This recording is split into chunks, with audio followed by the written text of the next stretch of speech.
There are a few things that have great influence on sibling relationships. I want to talk to you about those now so you can keep them in your head. The first thing is the phenomenon of the baby self and the mature self. Those of you who have heard many of my seminars will hear me repeat this in almost all of them. Each of us has a baby self and a mature self. The baby self is who we are when we think no one is watching. It's when we're relaxed, when we're hanging out, we might be picking our nose or slumping or just not being great. That's your baby self. It's an unself-conscious way of being.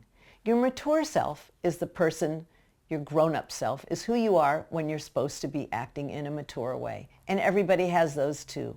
Your children go to school and they sit crisscross applesauce and they raise their hand and they line up, or they sit at their desks, or they do what the teachers say. That's being in a mature self. But when most children are at home, and by the way, that also means in your car, because your car is your home on wheels. When most children are at home, they're in their baby selves. And when children are in their baby selves, they behave like babies, and some of them are babies, and they want as much of the good stuff as they can get. Do you remember what the good stuff is? You're the good stuff. So when they're at home, and when they're in their baby selves, and when you're around, your children are going to do whatever they can do to get as much of your attention as possible. Remember that, baby self and big self. Second of all, I want you to learn about something that's a reality, and that is life is not fair. Now, I know you've heard that before, and I know you know that, but you need to understand that children don't know that. In fact, children expect that life is fair, and you know why they expect that? We've made them believe that. In fact, we go out of our way to teach children that life is fair, and you and I know that life really isn't fair. But saying to a child, life's not fair, is not going to do you any good at all. What you need to do early on is work hard not to make life so fair. And let me just clarify something as long as I have your attention. Fairness does not equate to equality. In other words, making things fair does not mean making things equal. And if you believe that and practice it from the beginning, then you won't get stuck in worrying about life is not fair. Fair means doing what each child needs at the moment. It doesn't mean I do it for you, I do it for him. Because we don't treat our children the same. Why not? They're different people. They deserve to be treated differently. So number two. Number one is baby self and big self. Number two is life is not fair. Number three is something I call the rotating pill. This is an expression I made up. You know what a pill is? A pill is someone who's icky or kind of a pain or just not in a good place, a pillish kind of person. Well, there is a phenomenon called the rotating pill, and the rotating pill position exists in every family. What I mean by that is in every family, somebody is going to be in the pill position at some point or other, meaning among your kids. Either that child is having troubles at school or emotional troubles or going through a particular developmental stage. And the irony of it is the pill needs more attention. There's that negative attention again. So in the eyes of the other children, that pill is getting a lot of attention. But here's the funny thing about the rotating pill. I call it rotating because children rotate in and out of the pill position. You may be working with this one child, trying so hard to help him over a hump, help him solve a problem, get him through a developmental stage. And finally you get to the end of it, and you know what happens? Another child rotates, and you're stuck in it again. You've got another pill. It's like standing at the ocean side and a wave builds up and comes in and knocks you over, and you stand up and you get all the sand out of your bathing suit and you wipe your eyes and you shake the water off, and no sooner have you caught your breath then another child moves in and knocks you over, another wave. So the rotating pill position is a real phenomenon. I don't want you to be bowled over when you realize that that's what happens, because that's what raising kids is all about. And the rotating pill position leads me to my third caveat, which is this. It's a saying my mother used to say, which is, it will all come out in the wash. What do I mean by that? It will all come out in the wash means that in the end, each of your children will get just as much attention as he needs. So that relates to the rotating pill because the next one is going to be a pill and will need attention.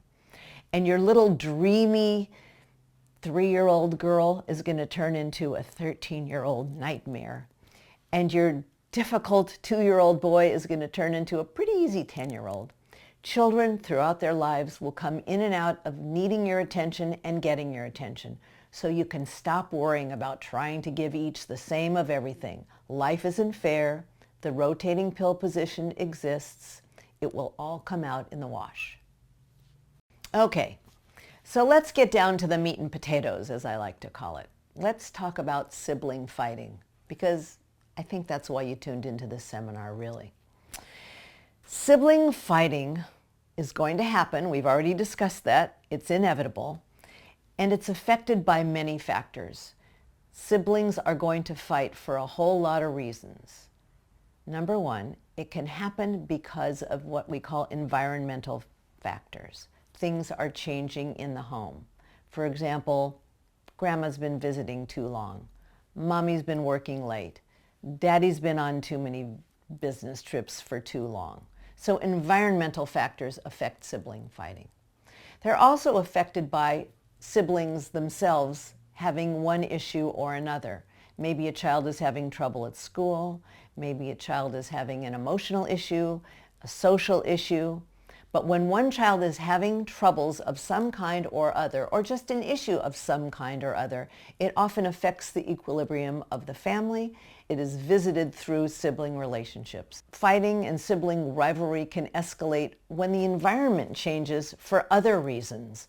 New houses, new babies, new anything, changes in the environment will affect sibling fighting. Because remember, as we discussed, your sibling is the one person you can fight with and nothing much is going to happen. He's still going to be there. So it's a good place to visit some of your icky feelings and bad stuff that's going on. Sibling fighting can happen because, well, one of the siblings is breathing. Perhaps he woke up that day.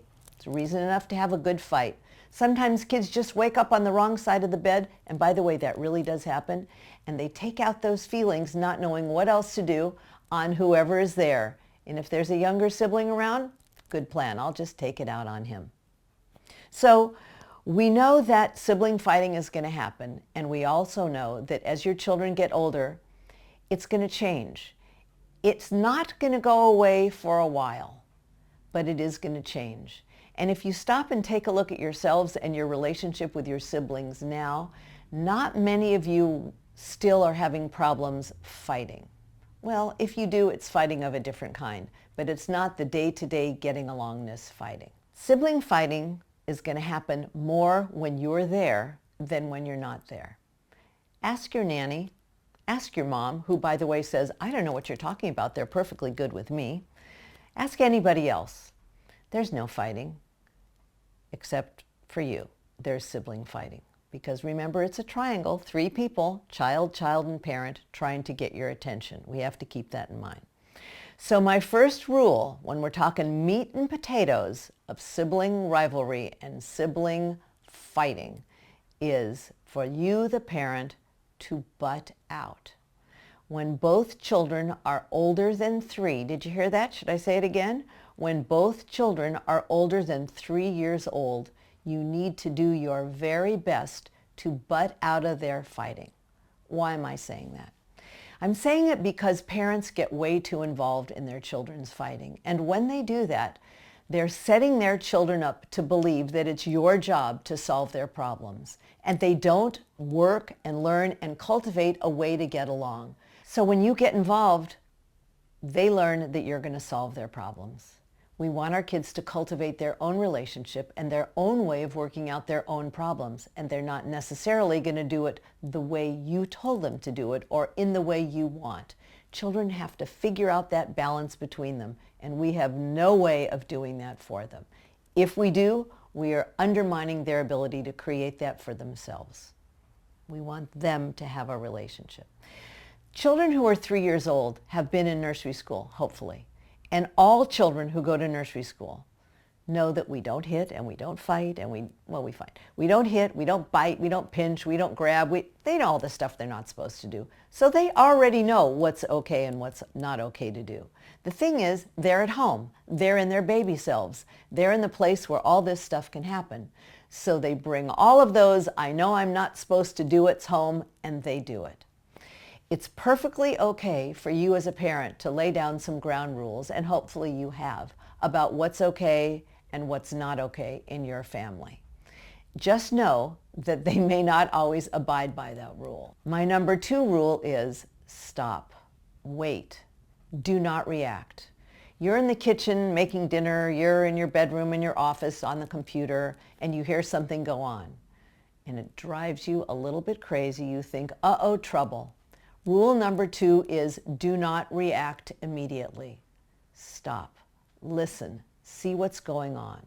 Very often, a problem which seems like it's going to escalate into something horrible doesn't at all.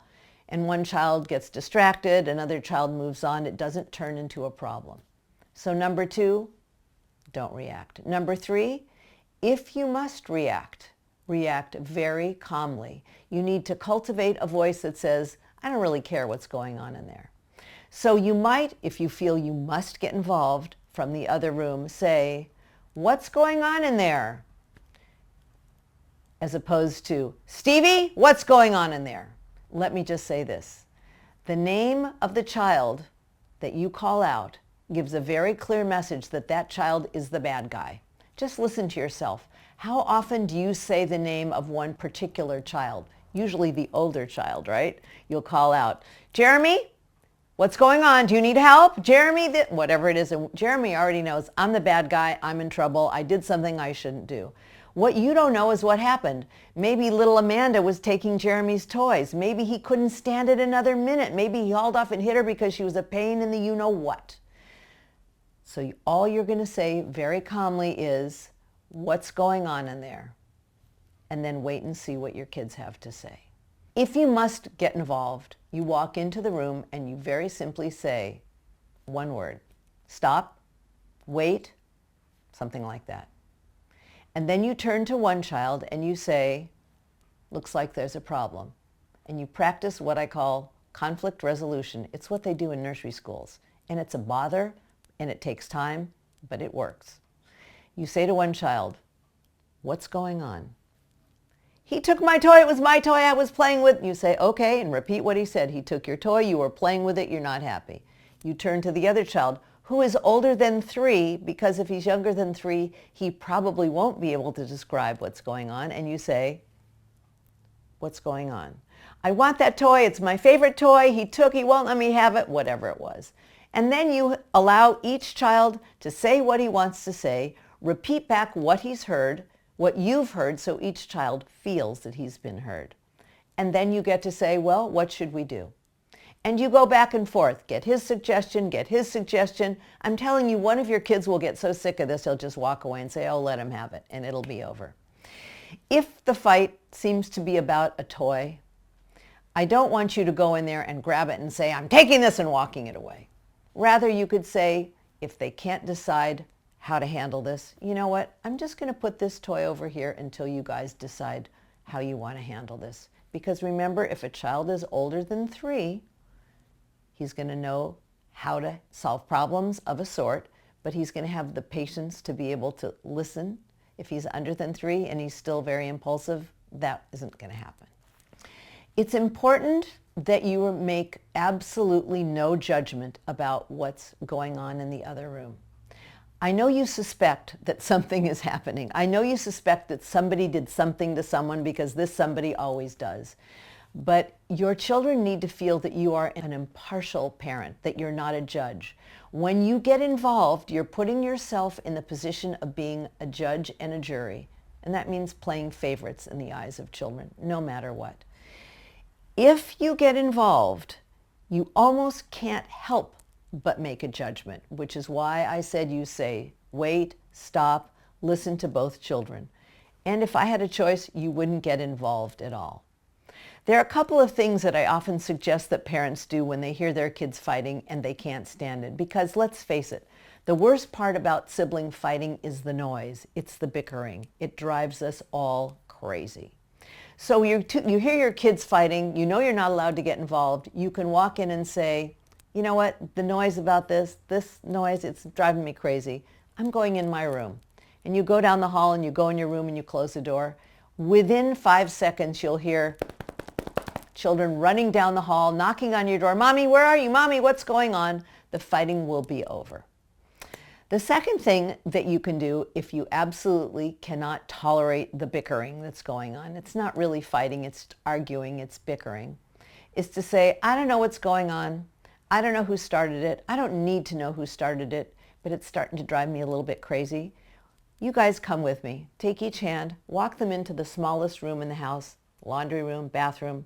Say, work out this problem, and when it's worked out, you can come out. Just a little idea. A third idea, and this one works really well, is to take the children who are fighting and say, guys, you've got this problem. Sounds like you need to work it out. Have them sit on your couch and then tell them to sit on their hands. I know you think I'm crazy. But when we tell kids to sit on their hands, when they don't have their hands, for some reason, the attention goes from whatever the fight is, it neutralizes it, and believe me, it'll dissipate and go away. It's almost like a distraction. And it's kind of funny too. Here's another idea. You can put up a sign in your kitchen, because that's really where most of the fighting seems to happen, wherever you are, by the way. You can put up a sign that says, no fighting zone. And when your kids begin to fight in the kitchen, you can say to them, wait a minute, do you see that sign? It says no fighting zone. If you guys need to have a fight, you need to go in the other room. Let me help you, and walk them out. You notice all of these do not involve you. Parents should do their very best not to get involved in their children's fighting. Many times you've gotten involved, you're upset about it, you're worried about it, you're trying to solve it, and the kids are over it already, which is why that set number 2 rule was stop, wait, don't get involved. Whatever you do, be non-judgmental, do not take sides, have a flatline response, do not admonish, act like you really don't care, and don't inflate it, make it any bigger than it is. Because remember what I said, children fight. It's going to happen. I want to underscore how important it is for you not to take sides, even when you know there's a perpetrator and a victim. Taking sides really undermines your relationship with your child. Your child will already feel that you like one better than the other. They always do. Or that you have a favorite. They always do. But in their heart of hearts, they don't want to know that, and they don't want to feel that. So be very careful about assigning blame. However, if you know, if you are 100% sure that one child was a perpetrator, you may address it. You're going to address it later when the other child isn't around. I don't want the victim to hear you talking to the perpetrator. Too many times, it causes an imbalance in a child's relationship when the parent intervenes and takes sides by admonishing one child or the other. I would rather have it be between the two children. So please be cautious, be extra cautious about taking sides, even when you know one guy was the bad guy, as they say. Never say to your child, you're older, you should know better. Or, come on, just give him a chance. He's a baby. He doesn't know any better. Or, he didn't mean it. Or, say you're sorry. None of that stuff now is going to help. When the children are in the midst of a fight, let them figure it out to the best of their ability. Sometimes they just need a pause. Sometimes you can say, you know what, guys, I don't know what's going on, but it's a privilege to play with one another. It's a privilege to have a brother, and you can't seem to get along. So why don't you go to your room and you go to your room? And if they share a room, why don't you go to the laundry room and you go to the den, or whatever you want to do. So we want to try to have a stop to the action, and that will definitely help. You can always go out and say, hey, I think I hear some fire engines, and run outside. That too will help to disrupt the fighting that's going on. If you feel guilty because you suspect that a particular child is the instigator, please remember that the day is going to come when the other guy will be the instigator. Remember, even though life isn't fair, it does all come out in the wash, and it will equalize. Down the line, the roles will change, and the victim will become the perpetrator. It will happen.